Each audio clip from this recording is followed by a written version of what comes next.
Hello and welcome back. I'm Darren Taylor and this video is going to be on knives.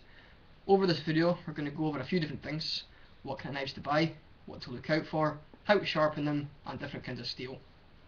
The first point I'm going to make is what to look for when buying a knife.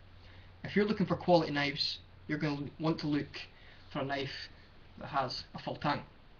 Now, if you see along this handle, you'll see that it has 3 dots along the handle, and the steel of the blade goes from the tip all the way to the bottom. Now this means that the blade is whole. The handle is fixed onto the blade rather than the handle into the blade. This Asian cook's knife I've got here has got a plastic handle where the tang probably comes to about here, so it's not as good quality. If you're looking to get quality knives, you want to get a knife with a full tang. The next point I'm going to come to is the types of steel. Now there are 3 different kinds of steel you can get when buying knives mainly. You have stainless steel, high carbon, and high carbon stainless steel. Now a stainless steel knife is easy to sharpen, however it loses its edge quickly. High carbon is harder to sharpen, yet it doesn't lose its edge as fast. High carbon stainless steel is the best of both worlds. It's easy enough to sharpen and it doesn't lose its edge as quick. That's your 3 main types of steel. Now, we're going to get on at the end of the video on how to sharpen knives, the 2 separate ways that I do it. However, before that, I'm going to go over the basic knives of a basic knife set. So if you're going out to get knives for your kitchen, or get your first set of chef's knives, these should be the first knives that you buy.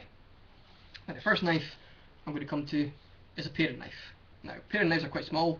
As you can see, the handle is actually bigger than the blade. The make of this is a saboteur. It's only stainless steel, so I'm going to need to sharpen it more often. Paring knives are brilliant for peeling, for nipping, getting into nooks and crannies. If you've got a little straggly bit on a vegetable and you try to take it off with this, you're going to take off big chunks. If you're using a paring knife, little wastage. It's one essential knife in a kit and absolutely brilliant. The second knife, which to me personally is most important, is our chef's knife. This knife is also a saboteur and it's high carbon stainless steel. It cost me quite a lot of money to actually buy this. Now, it's got full tang. The blade is quite thick and it also has this chunky bit on the end, so if I'm going on a chicken and a bit of bone, I can hack into it and break it off quite easily. Chef's knife you'll use 90% of the time in a kitchen. You can use it for cutting vegetables, for cutting meat, anything. It's easy to use. If you put your weight to the knife, it's going to cut like a dream. Now the third knife I'm going to show you is optional. If you're doing things with whole chunks of meat, like a whole chicken, or a whole bit of beef, or a whole bit of gammon, you're going to want one of these knives. Now this is a carbon knife. A carbon knife also comes with a carbon fork. So if you're cutting down a whole chicken, you can plonk the fork in and cut down, which makes your life easier. Now, the blade of this is quite lengthy. As you can see, it is quite long.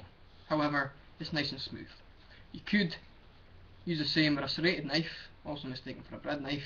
However, you're going to get the teeth down your meat. If you want a professional way to cut whole cuts of meat, you're going to want one of these. Always keep it sharp, sharpen it every time you use it, and it's going to make your life a whole lot easier. There are many other knives you can add to your collection. You've got cheese knives, you've got Asian cook's knives, you've got many different makes, different types, utility knives. So don't be afraid to buy the knives that are going to suit what you're cooking. Knives should be kept in good quality and need to be sharpened at least once before use. Now, that's me as a chef rule. Domestic kitchen, very rarely knives are sharpened.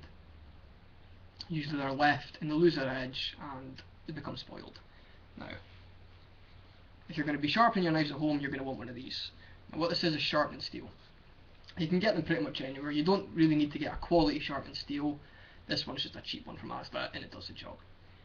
There are 2 different ways to sharpen, and this is just the way that I've been taught.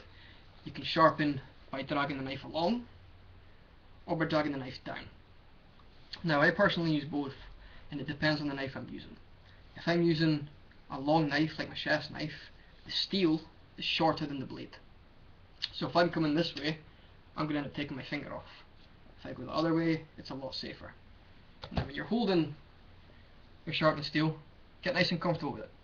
Tuck your thumb under the hilt, and that's going to stop you from cutting your finger off. So you get your fingers here, around here, around here, all you're going to do is take your finger off. So right under, get nice and comfortable with it, nice confident grip. Long knife, 45-degree angle, and drag. And then the other side. And once you get confident with it, you can get a bit of speed with it.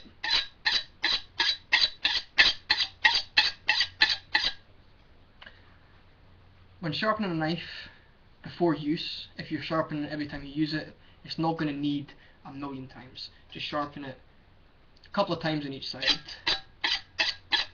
and that's it. Should be ready for use. Now, if you're using a knife that's shorter than the steel, so I'm going to use this vegetable prep knife. Now, as you can see, the steel is much longer, so I can sharpen it down the way. Now, instead of holding the blade like you would normally, hold it right up to the blade, but keep your fingers out of the way. Steel up, 45-degree angle again, and drag down. And then the other side. And then keep going. You can build some speed. Now, sharpening knives does take a little bit of getting used to. It can be a little bit uncomfortable, and you can be slow to start with. But if you keep practicing, keep sharpening a knife, you're going to eventually get the hang of it, be confident, and you're going to get proper sharpening. And it's going to make your life a whole lot easier.